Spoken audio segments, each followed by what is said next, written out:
at the inbox. Okay, if you're ready. Okay. Give me 3 seconds.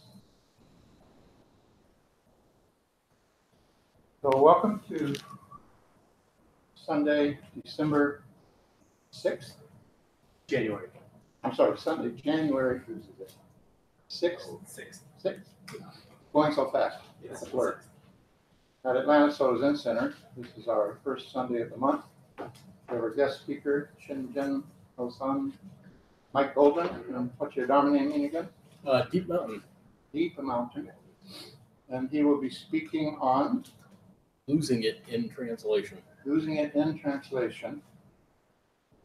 Should be interesting. And we'll have time toward the end for questions and answers. Are you going to go straight through? Do you want people to ask questions as you go? Either's fine. All right, Either's fine. Yeah. If you feel so moved to ask a question, that's perfectly okay. Okay. So without further ado, welcome. Please enjoy the talk. I'm sure it will be stimulating and challenging. Provocative. I'll wait till the cookies get passed out. So what's the title? Losing it in translation is what I called it.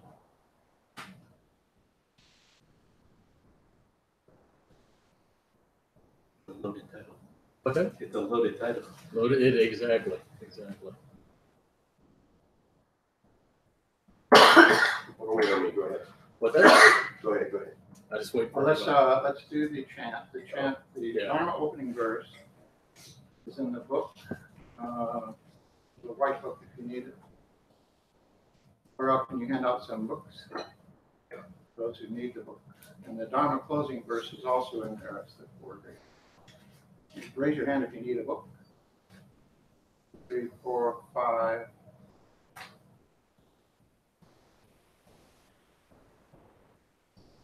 Starts out the unsurpassed, profound, and wondrous Dharma. Once when I was at Okamura's place, I was beating that chant, and I started chanting a different chant. I don't know. I can't remember which one I chanted. Because everybody could wake up. Started doing the karma chant, and unfortunately Okamura spoke about karma, so it looked like I was psychic or something. I just screwed up. The 3 bells and stop. Stop. The unsurpassed, profound, and wondrous Dharma is rarely met with, even in 100,000 million kalpas. Now we can see it and hear it, accept and maintain it. May we unfold the meaning of the Tathagata's truth. Okay, the idea for this this talk came from a book that I read last month. Title of the book is What Makes Life Worth Living, and the subtitle is How Japanese and Americans Make Sense of Their Worlds. Wait till everybody's settled. Okay, so what this book mainly talks about is a concept that there's a word for it in Japanese and no corresponding word for it in English. And I thought that was really interesting, that you'd have this really huge idea, and one culture's got a word for it, another culture has no word for it at all. And so that led me to start thinking about translation in kind of a bigger picture. And one of the first things that came to mind when I was about 20 years old, I was in Paris with a friend of mine, and we were lost. We had no idea where we were. And he had taken French all through high school. So he steps up and he's like, I'll ask somebody for directions. And so he walks over to this guy and in his very broken French, tries to explain our dilemma. The guy looked at him, this befuddled Frenchman looked at him and said, perhaps this is a better question for a philosopher. Because what Ben had actually said was, I'm confused and I'm trying to find myself. Instead of saying, I'm lost and I don't know where I am. So, I mean, very, very different, even though, the words were probably very, very similar. But, that always kind of stuck with me that afternoon. But the two words, well, the one word that this book really centers around is a Japanese word, Japanese concept called ikigai. And we don't have any translation for it in English. And what it basically means is your purpose in life, the thing that keeps you going forward, the thing that gets you up in the morning and fills your life with some kind of meaning and some kind of purpose. And I thought it was amazing that we don't have a word for that in English, but they have one in Japanese. And so another word in Japanese that we have no direct translation for is the concept of katsu. And the idea of katsu is a victory that's already been won before the battle even started. That's a pretty interesting concept. And so this idea that the battle was already won mainly because of superior preparation and a superior attitude about things. So I was able to kind of draw a closer parallel to that in Zen than I was with Ikigai. With Katsu, victory before the battle even starts, because of preparation and attitude, that's kind of what we're doing when we're sitting. Okay, we're training our brains to operate a little differently so that when we're hit by a stressful situation or an intense emotion, we don't have to live in that.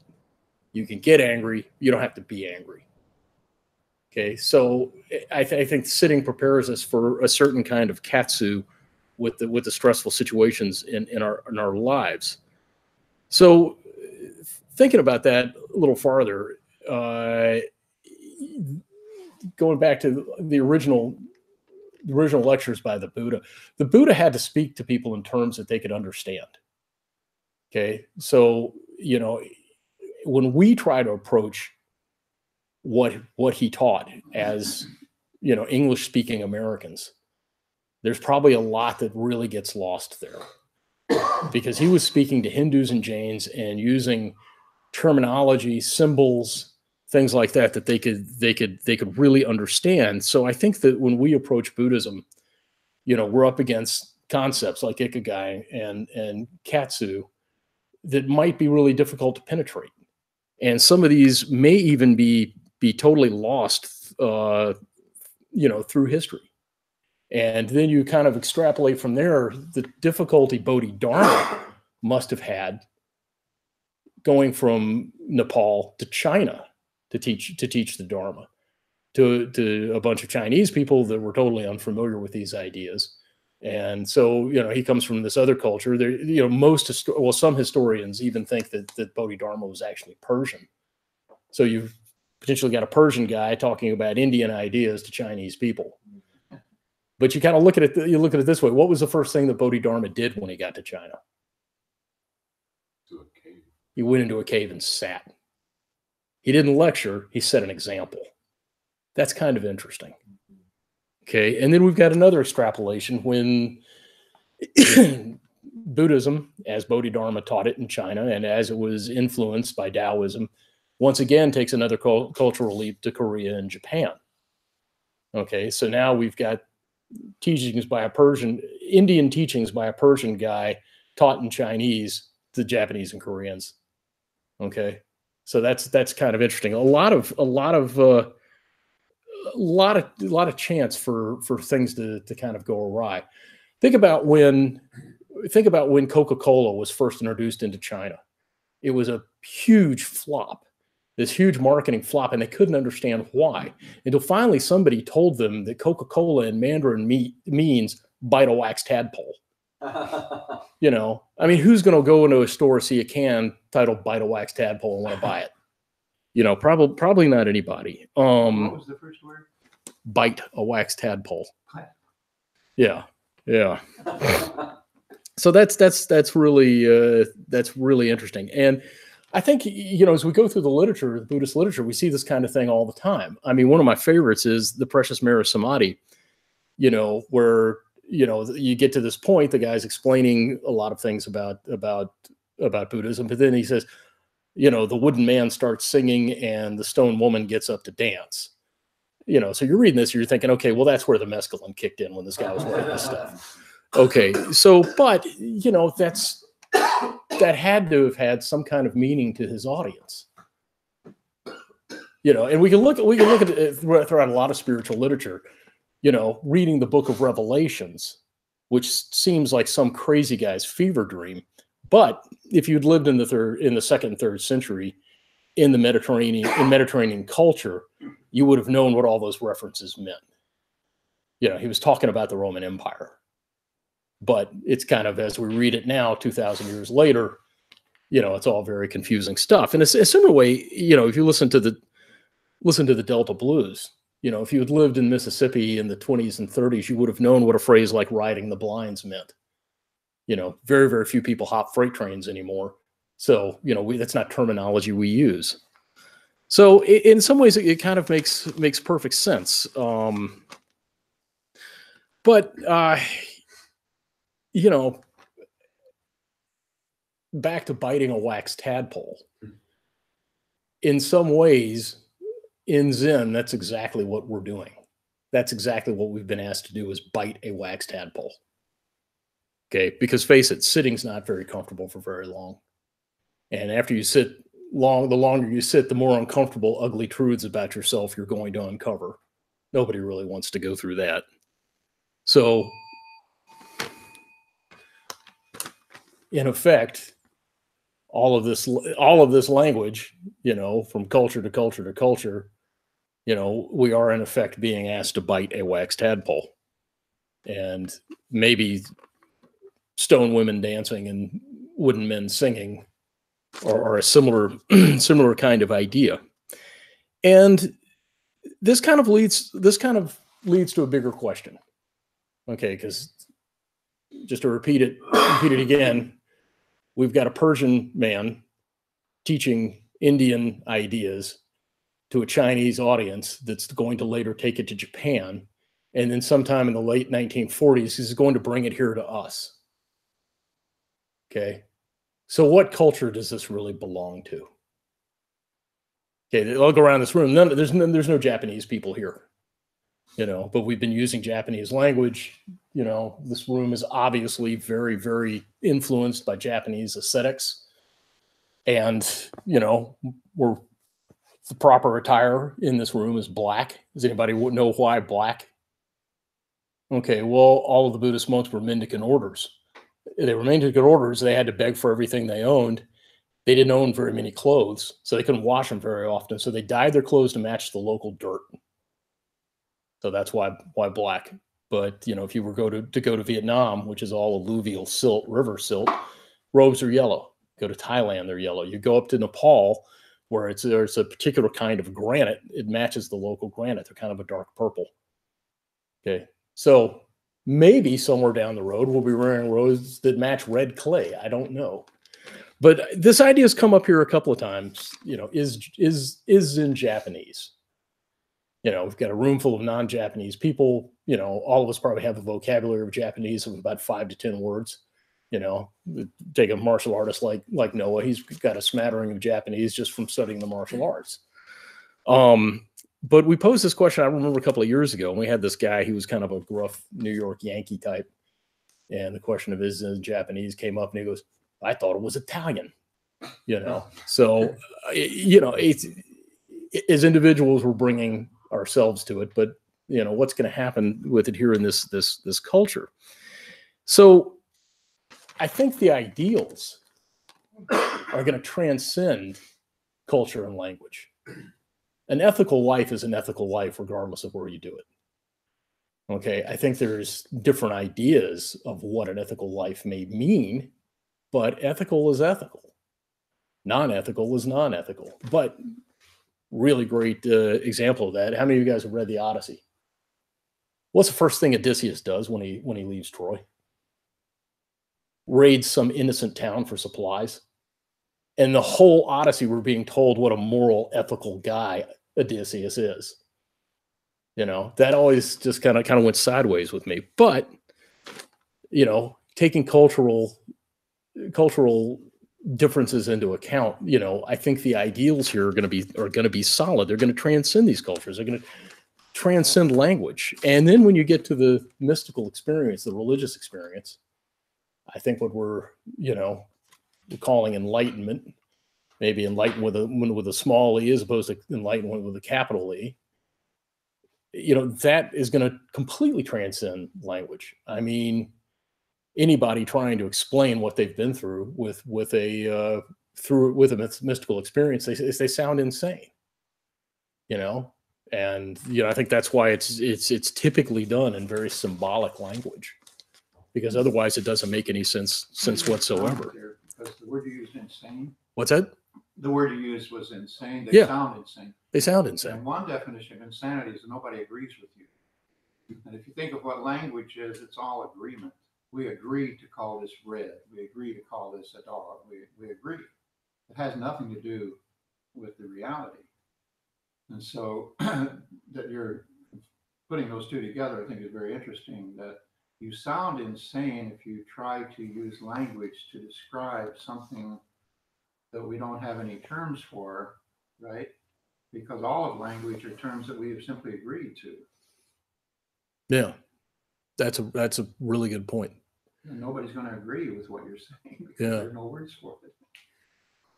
Okay, so kind of taking that into account and kind of looking at, begging the question, is in Japanese.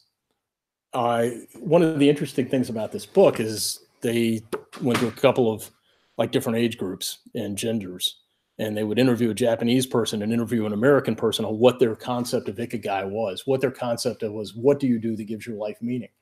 And the one trend that he noticed was that typically the Americans will pick something very individual. I need to live up to my own potential. I need to accomplish a certain set of goals. I need to care for, these certain things. Japanese people always pick something more group oriented. I need to do the best job for my company. I need to do the best job for my family. And, you kind of have to wonder if, is there a difference there with Zen? So is there kind of an American concept? Are we here trying to live up to our own potential? And then maybe if we'd grown up Japanese, would it be more group oriented? So that's a tough question. It's hard to know, but it is definitely an idea that could get totally sideways in translation. Yeah. Does the book make a normative judgment on which of those two is better? No, it doesn't. It doesn't. And I'm not sure you could. I mean, what do you think? I don't know. Okay. Yeah. I don't want to comment. Yeah. It's too big of a question, I think. I'd have to think about it myself. Okay. Well, since I'm done with this book, I'm going to donate it to the library. So anybody that would like to pick it up after I'm finished, that's where it'll be. And it also wasn't very expensive on Amazon. So that's where it'll be. So that's really all that I had prepared. I am keeping the placeholder because it was my ticket to go see the Birds do the Sweetheart of the Rodeo reunion tour. Didn't you guys see that? No. That's probably worth more than the book. That was one of the best nights I spent all of last year. What it was surviving members of the Bird backed up by Marty Stewart and his band. It's ridiculous. One comment. What's your name again? Alex. Fine. Alex is coming. They have this expression in Japan that I've heard. I haven't heard it there. The nail that stands out will be driven down. And so, it's very much a cohesive group. They're like one big family. And especially from our perspective, my first impression in Japan was a sea of black hair. I was taller than most people and took time to start seeing the differences in the faces. Everybody looked the same at first and they started looking different. So I think the downside of that cohesive community orientation is what they lament is the lack of individual creativity being able to come out and it's kind of suppressed. And they recognize that as a problem. The Japanese are famous for imitating all of the inventions of America after the war. And that's how they rebuilt their economy, but they didn't innovate anything for years and years. Later, they started innovating. They had the quality circles and all that. They innovated in management, and they started innovating in design and so forth. So that was a known issue, a known problem, is that in Japan, if you were too, they call it gaijin talento. A gaijin is an outsider, like an American. We call it gaijin talento. It means somebody's very talented. Like Oliver's friend we visited in 1989 was so talented. He was so fluent in the language. He married a Japanese woman, had kids, and he did ceramics. He studied the special white and blue porcelain kind of ceramics that are very famous, and he became a master at that. His master kicked him out of the shop, and he said that in conversation, Japanese people would walk up to him and say something kind of baby talk Japanese, simple Japanese, and he would respond in a very erudite way, and it would blow them off. They didn't like that. So he had to learn to break the tension by being funny. And he would do things like speak in Japanese with an East Indian accent, funniest thing I've ever heard, to make people laugh, because there was resistance. So I think it keys into the very point you're making is here, the ugly American is the one who's so obtrusive and so individual, and the sprawling and taking up all the room on the train, that kind of thing. We're very individualistic, and that comes off as very crass and crude all across the country. We're seeing the epitome of it now in our politics. So those are the two downsides. Which is better? I wouldn't.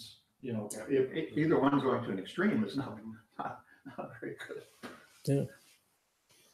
There's one thing that stood out for me. It's like I thought it was interesting that you referenced the Odyssey.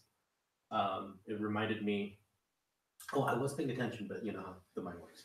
So a few years ago, I read the precursor, The Iliad. And I was actually talking to a literature professor at University of Chicago, and he asked me, "Who do you think the hero is?" And I said, "Well, in my modern mind, I process the hero as the Troy. Hector. Hector. Yeah, I process the hero as Hector, as having the ideals of what a hero is, and the self-sacrifice and the showing bravery and fear. And to me, that was who I described as the hero. And what's funny is that really the way Homer meant the hero to be was Achilles, and that through our modern mind, how we process the story is very different, and everything being lost in translation, which then led me to think about the beauty of the Dharma is that even though we use different languages coming from different perspectives, truth is truth. The Four Noble Truths. I mean, sitting and being mindful, you can experience the nature, the temporary nature of life, and that is the truth. And if you really process that wisdom of that life is temporary, why hold on to crap? And that really boils down to the Four Noble Truths and the Eightfold Path. And that's what's I think interesting, that even though things can be lost in translation, Dharma is still Dharma. I think that's fantastic, and I think you're dead right, because I mean, if you look at the first Noble Truth, I mean, the word that was originally used, dukkha, it's not really translatable into English, so they just throw suffering, but that's really not what it meant, But the idea still transcends the fact that you can't really translate the word. Yeah. I think the image they have is the wheel missing a spoke for dukkha. Yeah. It's out of balance. and then so when you're turning the Dharma wheel, you're creating the balance. Yeah. It's not, I think, well, yeah, absolutely. Because if you look at the Eightfold Path, it's always right. Everything's right, but it's not right versus wrong. When you have a wheel in balance, it's righted. Yeah, I think as growing up in Judeo-Christian culture, we hear suffering. We bring our Judeo-Christian idea of suffering to it, which is right. sin and regression and guilt and shame. Mm-hmm. I don't think it's that aspect of it. I think it's much more pragmatic. It's like it's out of balance, it's spinning out of tilt, and we're balancing it with all the path, basically. Yeah. That translation always drove me crazy. So, yeah. Well, it's completely crazy making, but I hate to sound sophomoric, that dukkha in language means crap. And so that's when I first heard the word dukkha. That's how it, yeah, exactly. That's how I processed it. And, Yeah. and that's how I did. Life is full of crap. Crap happens. I was going to say that I struggled with a bunch of really difficult Chinese texts in my academic life, but I always felt like I was in an advantage because I had to read them in English first. And so I was like, I'm starting where a lot of my Chinese peers that I'm with need to get to, because I'm already, I know I don't know what I'm looking at. Right. Where with the Chinese students that I would speak to, they had to unlearn how to read it in Chinese because it doesn't make sense to them anymore, because the Chinese has changed so much. Yeah, yeah. I went through a really similar experience when I was in college. I minored in biblical translation, and classical Hebrew is so different from modern Hebrew. If you walked into a store in Jerusalem speaking like they speak in the Old Testament, you'd sound about like Geoffrey Chaucer walking into here. And the meaning of a lot of these words is totally lost. I mean, not to get too deep into this, but if you go back to the original creation myth, the word that's always used in heaven, say in the beginning there was the heavens and the earth, and they use heaven throughout that entire section of Genesis. The word doesn't translate to heaven. The word is shemayim, which means beyond the water. That's a totally different concept. That changes the story entirely. Doesn't mean, beginning there was heaven and earth. It means, well, we were here and there was something else. Sounds like the other shore. It sounds a lot like the other shore. It sounds a whole lot like the other shore. So it reads totally different once you get to the translation. But that word it's 5,000 years ago that they were. I know that passage, and it's so funny because they talk about how he created the waters and the heavens. So they're saying he created the waters and he created beyond the water. Yeah. Well, and it also doesn't say, in the beginning there wasn't anything. It just basically, the original Hebrew says in the beginning everything was completely disorganized. So it wasn't created; it was just coalesced. That changes the entire thing. Yeah. Back to the Iliad and Odyssey for a moment. My understanding is the Iliad is about order, and then Odyssey is about that order breaking down. So it is about impermanence. And the way I heard it described was the Iliad is a chess game, and then the Odyssey is those actors without the board. So they're in the heroic age. So if you're in the heroic age, you want to be at a great battle with other heroes to fight against. And then after the war, you do become basically like a pirate where you're raiding little villages for supplies. And so that is like the impermanence in the heroic age is the second. Yeah. And Odysseus was the best one at that. Achilles wasn't good at it. Heck, they were true heroes. Odysseus was like a trickster guy. But he also sat it out for a long time. Yeah, but he was the last man standing, but he kind of thrived in that impermanence where those guys couldn't handle it. They needed a set battle, basically. And I think another way to look at the Odyssey and another way to tie this into Zen is that what Odysseus, he was a trickster. And we know from Jung that the trickster is a very immature archetype. A trickster has to grow into the magician. And all of those crazy adventures he had that were not moral, not ethical. I mean, he spends half the time cheating on his wife, and, raiding innocent people, poking Polyphemus' eye out for, not that great a reason. You got to look at, these were each of the archetypes that he was working through psychologically, so Odysseus may have gone through all of those trials sitting right here on a cushion. They were all in his own mind in a certain way, and until he had gotten through all of them, he wasn't ready to return as a king. Yeah, there's two versions. One is even when he got back to Thebes that he was depressed. Yeah. When he's back on the throne, he's like, everyday life. Everyday life. Perfect example. Meriwether Lewis and Clark expedition. Came back from the expedition and spent the rest of his life in massive depression because the big adventure was over. There's another version, though, where he kept going into the ocean. Dante puts Odysseus in hell because he never could settle down, basically. So in the Dante's version, he never went back to Thebes. He's like, he might have gone back and killed the suitors, but then he's like, I'm off again. Yeah. And then he kept sailing, and so he's actually in the Inferno when the circle is out. That's really interesting. Yeah, Dante, I'm not very up on. Dante never appealed to me. I just refuse to believe that, you know, you're going to get to heaven and sitting right next to God's your 14-year-old girlfriend. I mean, you know, that just never really worked for me. But I think that a lot of these myths, I think if we really penetrate them, kind of almost like penetrating a koan, that what they're really talking about is psychological development or lack of, you know, which, you know, if you look at all of the, you know, the Old Testament heroes, how flawed they all are, you know, and then the New Testament comes in with something totally different. There, you know, here's this hero that was absolutely perfect. Yeah, but the apostles are all flawed. They're all flawed. They're like, he's your teacher. They're like, no. Yeah, that guy. No, I never heard of that guy. Yeah, it's getting crucified. Yeah, I had nothing to do. I never talked to him. I had nothing to do with this. Yeah, exactly. But you know, you go to the Old Testament, and I mean, like, you know, perfect example is David.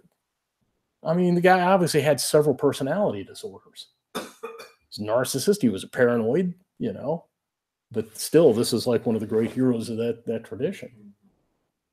Probably precisely because he was so flawed. I think it stood out. A couple of things stood out to me reading the Odyssey. Battles, the description of the battles. Whoever wrote it, who wrote Homer? Homer, yeah. Yeah. He has these just loving descriptions of some guy's foot. You know, his magnificent foot. He put his, you know, shot magnificent foot with his. Yeah. And, you know, he talked about them dressing, and then they go into battle. And then the reporting was like that. It was like worshipful. Right. People who are yeah. people, and they're, you know, face hand-to-hand combat, of course. Yeah. Which is better than what we do. But then the other one was vaunting. In the translation I read, it was every time you killed one of the enemies, then you vaunted over them. And they kept using that word every time. They described each killing, and then he would go into this how Odysseus, whoever did the killing, was vaunting over their victim, stripping them of their armor, and taking the armor as booty, right? Yeah. But it was like vaunting, humiliating this person you just killed, you know, celebrating the fact that I just killed this guy. And I couldn't get the impression of whether that meant you had such respect for them and you were so happy that the gods were involved in all these battles too. They were, we're playing out on the playing field here with the chess pieces, and the gods are actually deciding who's going to win or who's not. My suspicion is with the Iliad that the vaunting was an act of respect, because like one of the great breakdowns of the entire poem is the way that Achilles treated Hector's body after he had killed Hector. He strapped it to his chariot and rode it around the gates of town. And the Trojans were so appalled because that's such a disrespectful way to treat an opponent. And we saw the same thing in the Middle East back in the Vietnam days, I think it was. In Afghanistan earlier, they were dragging American soldiers through the streets. They were killed. Yeah. You may have heard of this. Like I think last year that this Orthodox theologian, David Bentley Hart, published a very controversial new edition of the New Testament. Very literal. So like the word world is translated as cosmos, you know, and it was very controversial. And the point of this book is like, now if you read it, it's almost like incomprehensible to someone that's used to reading a more traditional version of the New Testament. You know, it's like a rabble of people like creating a mini revolution almost in the Hebrew world. That's not a stretch at all, really. He's basically like, I think in the introduction of the book, he makes the point that so many translations are, and this seems obvious, are so heavily influenced by the theological assumptions of the translator. You know, be it English 17th century or whatever, that the words have been contorted to mean what the theological assumptions are. Yeah, but at its base, you've got an itinerant rabbi speaking Aramaic to a bunch of peasants. You know, But somehow it was first written down in Greek, translated into Latin, translated from the Latin into English. They didn't even go back to the original Greek. German first. Yeah, well, yeah, German before English. So I mean, but the English translation is not a very like elegant, poetic version, right? It's Yeah. kind of like rough. Yeah. So it just made me think that it was 2 weeks ago in here that someone here mentioned that I think one of the sutras we were reading, the word love was mistranslated. Probably. I mean, that's an unusual word Yeah. in Buddhist text. You see it once in a while. Yeah. So I mean, we're with Zen, we're in a really similar situation, but it's interesting because you really don't, with New Testament study, people get really hung up on translation, in Buddhism, you don't hear that very often. It's kind of like, we read this translation of like the Precious Mirror Samadhi that I was talking about a minute ago. And we, all this really oblique weird imagery, we just kind of like roll with that. And instead of just kind of, it's helpful to read several translations because then you read across and between the lines and kind of get the more general picture of what the original language was pointing at. I like the contrast you were drawing there between the two of you.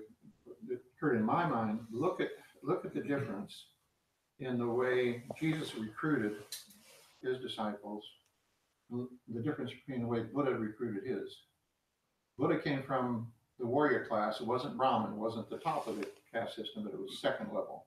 Very powerful. But you were still in service to the Brahmin class as a warrior class. But his cousins, Ananda, all of his family became part. His wife and son actually later, according to the story, became part of the order. So he was, they say most revolutions start on that level. They start, from some aristocratic class are the ones who actually foment the revolution, not from the grass up.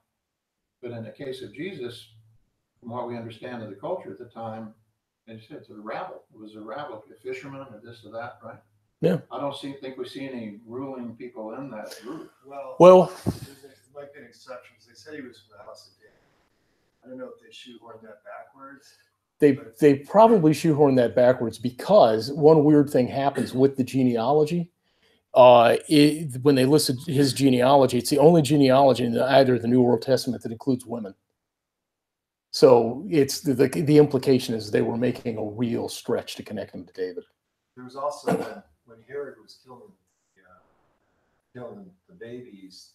Yeah. They took him to Egypt, and it's unlikely that a peasant would make that trip to Egypt and back. So it seems like I wouldn't say he was. I don't say he was aristocratic exactly, but like bourgeois, basically. Like he had some. Well, resources that the carpenter doesn't really sum up. Yeah, and I mean where he came from was at the time was very poor, and they weren't exactly carpenters. What they were was day laborers for the Romans, and what most historians think happened is that as his movement grew, it actually attracted wealthy people, because when you get to the end, he was actually able to do things that only a wealthy person would have been able to do, which like have a room for a dinner during Passover in Jerusalem for him and his followers, and to actually be put in a tomb, for his body to be put in a tomb. Those were things that wealthy people were able to do. Yeah, Matthew was a tax collector. Yeah. And that was a pretty well-off position for a Jewish person to have in Jerusalem at the time. Yeah. And then Mary Magdalene is thought to have helped finance a lot of the ministry. Yeah, because I mean, her reputation as a prostitute came much later. The original passage in the gospel says she was a woman of leisure, which means she had money. So it probably started as a peasant revolt, but it picked up wealthy people as it went. How does the driving the people out of the temple fit into that scenario? Well, a pretty powerful figure to go in there and do that. Well, that's what got him killed. I mean, he went in a public place and started a riot, and the Romans aren't going to stand for that. But what had happened was that there were so many things under Roman law that were considered affront to traditional Judaism, using coins with with pictures on them in the temple was what, and putting Roman statues inside of the temple was what he started the riot over. And I think I just wanted to clarify the rabble is like, I think what the translator meant by that is not only like a rabble in terms of class, but rabble in terms of they were, I think the word used, uncouth. Like this was not a polite, reasoning group of people. Oh. They were very aggressive in their revolutionary outlook. But you know, I think the part of the point here, and where it is really similar to Buddhism, you know, even though they were wildly different cultures, wildly different places, possibly the most dangerous thing you can do is tell a bunch of poor people that their lives aren't shit. Tell poor people that you're worthwhile and you should have a voice. I mean, that's probably the most subversive thing you can do. And that's what Yeah. Buddha did. And that's what Buddha did. No caste. According to the story, anybody from any caste could come in. Yeah. It sounds like they were not very uncouth. They persuaded powerful people to support them at the time. So they weren't making waves. They weren't trying to revolutionize the society. They were setting up an alternative over here. You can come join us if you want, but we're not going to try to, take over or anything. Right? Yeah. Different. And I think something like that is, when we pull it back to what we're talking about with cultural ideas and translations, I think, yet here again is something that's going to transcend, a cultural cage. Your life isn't garbage just because you're poor. That's huge. And the social structure is saying the opposite, built on the opposite idea. Yeah. Well, but that's, you got to, without getting too deep in Marxist weeds, that's what the ruling class wants. That's the, work. It works for them because they don't. You got to have somebody to rule. Or do we? Or do we? Yeah. To go back to the Iliad real quick, I always use the Iliad as an example of how not only are the terms lost in the translation, but the grammar is lost, and it's so important. And in the first line of the Iliad, whenever you see it translated, people translate it as Achilles was so angry. But in Greek, it just says anger, Achilles, anger. And that just tells you what the Iliad is about. It's about anger. It's a book about anger. But you change the first word, and it doesn't make sense anymore grammatically, but it makes sense thematically. Yeah. That's really interesting. Let me throw something at you. Thinking of that, you get to the very first battle scene, and I'm talking with the Stephen Mitchell translation. You get to the very first battle scene. None of these people wanted to fight, but the gods were watching all this, like basically placing bets and pushing them into it. And like the very first fight when Agamemnon has to fight Paris, and it's obvious Paris doesn't stand a chance, but he took this man's wife. I mean, there should be comeuppance. But like right before he's, it's about to go down, Athena just plucks him out of the arena and sticks him back in his bedroom, basically. And then the whole thing goes south. Where would you place? I mean, if it's a poem about anger, where would you place the anger there? Well, the anger is Achilles' anger. Yeah. And it's like the tide of the battle turns when Achilles becomes angry. Yeah. When there's a reason to fight, all of a sudden it's not just because the gods are watching, but it's because Achilles is angry because he lost someone. Well, he lost his lover cousin, but before that, I mean, he didn't have any real reason to be fighting at all. I mean, it wasn't his wife. He didn't care. He just showed up because, well, if I show up and kill a bunch of people, then they're going to remember my name. Yeah, but that's what mother had raised him to be a hero. She gave him a talk saying, you can grow and die like everyone else, or you could die in a heroic battle. So it was almost like Alexander's mother too, saying you could be an ordinary person but die eventually. So might as well die as a hero and be sung about for thousands of years. So I think it's about love too. So it's about like romantic love for women, but also real love of mothers and sons and fathers. And Achilles' love for his cousin, and that's why he's the hero. It's because he's the one that he turns the battle with his anger and his love. It also is incredible technique as a fighter. Yeah. Yeah. And I So think it's poisoned by his wife. So he Yeah. does this whole heroic thing of creating his empire and this whole war, and he goes home and his wife's like, have a cup of tea. Yeah. He's over from it. So I think it's about the limits of heroic life too. You always lose in the end. Okay. I really like this, but I'm going to throw something else on top of it and see what you guys think about this. Think about the Buddha's birth scene. I mean, he didn't have a mother telling him he was going to be this great hero. I mean, the court magician said he's either going to grow up and be a cynic or a great warlord, but the first thing he comes out and says, points one hand up, one hand down, and says, I alone to save the world. Well, his father had that astrology reading. He wanted him to be Alexander the Great. Yeah. Which is part of the reason he kept him in the palace. Sure. He was like, if we keep on this plan, you're not just going to have this palace, you're going to have thousands of palaces over the world. So it wasn't the mother influencing it, it was the father at that point. Yeah. At the astrological reading, he's like, oh, great. And like, let's make you a world conqueror, I think was the translation. So the father was trying to impose that plan on the Buddha, which is supposedly the reason we kept him in the palace. Yeah. You can see his escaping the palace 4 nights and seeing the corpse, the sick person, the old person, and the monk as the 4 visions, riding forth on his horse as kind of an extended adolescence. This was a rebellion against his father. Yeah, you can see that. The Odyssey's a suspended adolescence, if you look at it that way too. You can see the Buddha's the foresights as his own anger. Like I'm sure that at first he didn't just have benevolence in his heart. He had anger. He was like, what is wrong with the world when he saw those things? Yeah. It's anger based on love, and that's the turning point in his life is his own. If you use the word estrangement, I think that's the appropriate word. He was estranged from existence itself. And in an estranged relationship, you don't want it to be that way.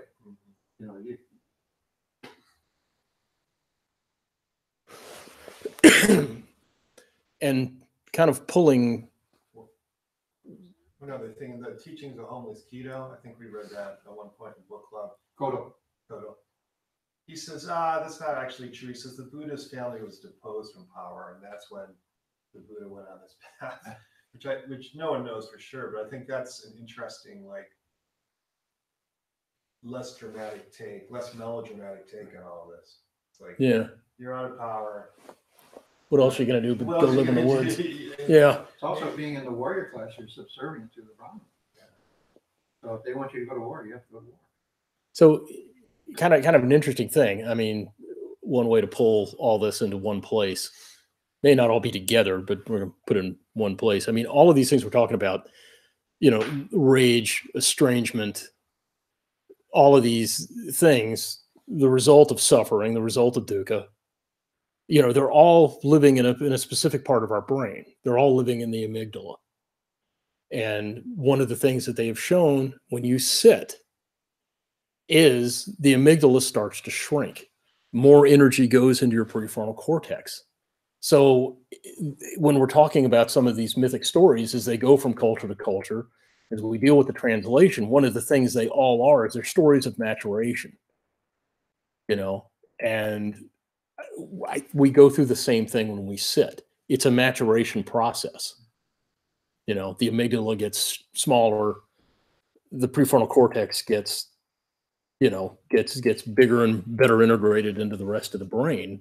If you sit still enough long enough, we may, by the time that process is done, it may be the same kind of story. The story of Odysseus finally returning home as a mature king. Gilgamesh finally accepting that things die and we have to let them go. Becoming a real adult. I'm trying to think of an example with King David, but he never really grew up. But I think that's how I would look at all of these stories from a Zen perspective is how I would try to look at them. I think that's a great tie-in because it also says there's a measurable and physical dimension to that maturation process that has been witnessed. So just to wrap up, I think we just go around the room and call everybody out and see if you have something Alex, anything like? How about you, Terry? Brendan? I have one more. Please. There's a sort of thread through this whole conversation about there wasn't anything we dwelt on too much, but it was, the reality of things versus the stories that we hear. Like, was Jesus really a poor carpenter? Was Buddha really deposed from his seat? Or was Socrates really Socrates? We didn't say that, but I've been thinking about that because I read about the historical Socrates, and they think that he mostly was just killed because he supported Sparta in the Athenian-Sparta wars. And Socrates is such a good example because we don't have that Socrates. We have the Platonic Socrates, and when you talk about the Platonic version of something, you talk about the ideal version. And we literally have the Platonic Socrates because Plato wrote Socrates. It almost doesn't seem to matter to me who Jesus was or who Buddha was or who Socrates was, because we have the stories, which are what matter. And that's a sort of translation of its own. Yeah, the moral of the story, Yeah. the ethic transcends the telling. So the experience, including our experience in Zen, transcends language of trying to talk about Zen. Which really goes back to, we just recited A Heart of Great Perfect Wisdom Sutra. All dharmas are marked by emptiness. That may be one of the things he's trying to say with that, is that the point of the story transcends the story. And the connection with Socrates, I think, is his confession was that he was recognized by some oracle as being the wisest man, right? And that was his death sentence right there. So his apology, he was saying that all I'm claiming is I don't have any wisdom. But when I go interview all these people who supposedly do have wisdom, I find they don't have any wisdom either. Yeah. That's why I got into trouble. No. No. I have just one comment, just a general comment, since we're talking about translations. And we talked about the importance of reading different translations of the sutras. And for myself, I think that's great because I think all of us can struggle with the Heart Sutra so much, and just like parts will mean something and parts will mean nothing. And I had read a translation. Ours is, the line is, the mind is without hindrance. It uses like that phrase. Without hindrance, there is no fear. Yeah. And then I've read another translation that says the mind is no hindrance. And just like that one simple flip of words, like I couldn't tell you why that impacts me so much, but just that change of words, when I hear that as opposed to translation you use, it really talks to me. So I'm just saying, like, no, I can see why, because most of the hindrances between you and seeing reality as it really is are your mind. They're all in your mind. Reality is reality. Buddha taught the mind imposes a false stillness on reality, for starters, for survival reasons. But I think Mike's point earlier that we don't look at Buddhist liturgy as inerrant scripture, but we also don't take it literally. That is, it's transcending the words. And when you read more than one translation like that, and you say, well, that's really a different take. If you can hold both those in mind simultaneously, like cognitive dissonance, you're starting to get close to what they're pointing at. It's not either this one more true and that one's not like that. But Joseph, We have two online listeners, Bobby Wheaton and Lisa Waller. And Bobby wrote, this is very cool. I used to live right next to Zumwalt Road and never got to come and see the center, but always was curious. Now I live an hour away and get the chance. Very grateful for the live stream and video. I've been devouring Buddha at the gas pump. If any of you all have never seen the YouTube series, you should absolutely check it out. Rich Archer is a fantastic interviewer. Thank you. no question there. No question. Comment. But a good comment. So, Sinjan, do you have any wrap-up comments? I wanted to ask you a question. Maybe you can answer this question. What made you choose this subject? And then what is your feeling or awareness of where it went? Well, maybe I just really got off on this this book, this idea of this concept not being translatable, and that really started the ball rolling. As far as where the discussion went and what I intended, I couldn't be more thrilled. That was not where I thought this was going to go, but it's a lot of fun to be in a room with people this intelligent and having this varied background. And that was a lot of fun, and I really appreciate everybody's participation. And you with that voice, man, you need to be singing in a gospel quartet or something. I'm in the wrong place right now. Yeah, no, I mean that's very You gotta join our deep in resonance. It's great. We need your voice. Yeah, We need it. yeah. So let's do the closing. These are the 4 vowels. We repeat them 3 times. Same thing, 3 and a stop to begin, and then 2 on the very last line the 3rd time.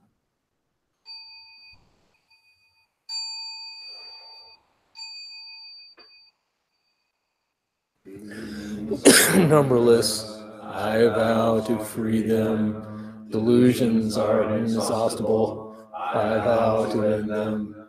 Dharma gates are boundless. I vow to rid them.